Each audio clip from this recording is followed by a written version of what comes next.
প্রায় 6 থেকে 7 মাস পর আজকে ট্রেনের মাধ্যমে বাড়ি যাচ্ছিলাম। হ্যালো এভরিওয়ান, আসসালামু আলাইকুম। আশা করি প্রত্যেকে ভালো রয়েছেন। আজকে থাকছে নতুন একটি এক্সক্লুসিভ ভিডিও। আজকে মূলত ট্রেন নিয়ে থাকছে এই ভিডিওটি।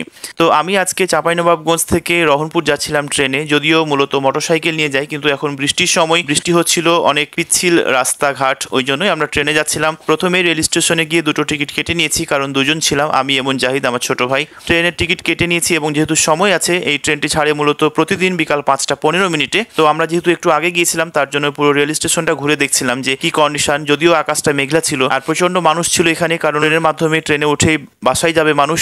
আর আপনাকে এরই ফাঁকে আমি দেখাতে চাই একটু চাঁপাইনবাবগঞ্জের রেলওয়ে স্টেশনটা। আর এখানে ওভারব্রিজটা দেখতে পাচ্ছেন, খুবই সুন্দর, খুবই পরিষ্কার পরিচ্ছন্ন।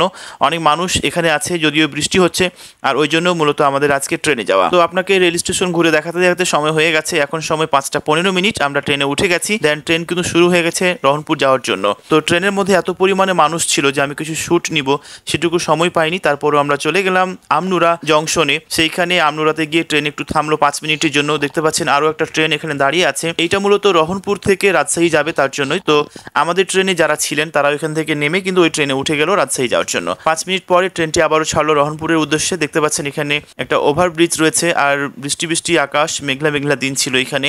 আরো একটা বিষয় খেয়াল করলে দেখতে পাবেন, এখানে ছিল আমনুরাতে পাওয়ার প্ল্যান্ট। মূলত এখান থেকে বিদ্যুৎ সাপ্লাই দেওয়া হয় এবং এইখান থেকে বিদ্যুৎ উৎপন্ন করা হয়, যে বিদ্যুৎগুলো পাঠানো হয় বিভিন্ন জায়গা থেকে। আর দেখতেই পাচ্ছেন, এবং অনেকে হয়তো দেখেছেন এই বিদ্যুতের পাওয়ার প্ল্যান্টটা। তো যদি না দেখে থাকেন, সেইখানে দেখতেই পাচ্ছেন। আর আমি যেহেতু ট্রেনের মাধ্যমে যাচ্ছিলাম, তার মানে রাস্তাঘাটেরও কিছু হালকা শুট নিয়েছি। গ্রামীণ একদম পরিবেশ, দুই ধারে যে গাছপালা বিস্তীর্ণ আছে, যদিও আমি মূলত দুই ধার উঠাতে পারিনি, একটা ধারই ছিলাম। তো এইভাবে চলতে চলতে একটা সময় আমরা নিজামপুর চলে গেলাম। আমাদের সাথে আমাদের সহকর্মী ছিল আব্দুর রাজ্জাক এবং এমদাদুল হক। আর তারপরে আমরা চলে গেলাম নাচলে।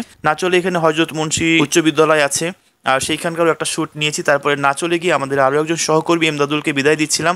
তো এইখানে নাচল স্টেশনে দেখলাম যে অনেক মানুষ আছে। তো এই মানুষগুলো থাকার কারণ একটাই হচ্ছে যে এখানে মূলত আজকে খেলা ছিল, ফুটবল খেলা, তার জন্য প্রচুর মানুষ ছিল। তো তাদেরও হালকা একটা শ্যুট নিয়ে নিচ্ছি। আর যেহেতু বৃষ্টি হচ্ছিল হালকা হালকা থেমে থেমে, আমরা যাচ্ছিলাম রহনপুরের উদ্দেশ্যে। দেখতে পাচ্ছেন আব্দুর রাজ্জাক, জাহিদ এবং আমি আছি। তো এখন আমরা রহনপুরের উদ্দেশ্যে আরও একবার ট্রেন ছাড়লো। তারপরে নাচল পেরিয়ে গেলাম, দেখতেই পাচ্ছেন। আর নাচলের পরে কিন্তু আছে গোলাবাড়ি স্টেশন। গোলাবাড়িটা যদিও আমি শ্যুট করতে পারিনি, কারণ প্রচুর মানুষ ছিল। আর এখানে কিন্তু ভাজা কিংবা বাদাম বিক্রি করতে এসেছিল।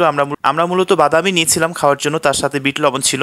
আসলে যে বাদামটা আমরা খাই না কেন, বিট লবণ ছাড়া কিন্তু মোটেও ভালো লাগে না। তাই আমরা বাদাম খেতে খেতে একটা সময় চলে আসলাম Rohanpur railway station. Rohanpur railway স্টেশনে এসে আমরা নেমে গেলাম। মূলত বৃষ্টি হচ্ছিল, আর যেহেতু 6:30 বেজে গেছে। আর আরও একটা কথা বলতে চাই, চাঁপাইনবাবগঞ্জ থেকে 5:15 ছাড়ে ট্রেন, আর রহনপুরে এসে পৌঁছায় 6:30। তার মানে 1 ঘন্টা 15 মিনিটের মধ্যে আপনি চাঁপাইনবাবগঞ্জ থেকে রহনপুর চলে আসতে পারছেন। বৃষ্টি ছিল এখানে, হালকা হালকা মেঘ ছিল আর অন্ধকার ছিল। আমি ওভারব্রিজে উঠে একটা হালকা শ্যুট নিয়েছি, আর যেখানে একটা লাইট ছিল সেইখানে মূলত এই শ্যুটটি নেওয়া হয়েছে।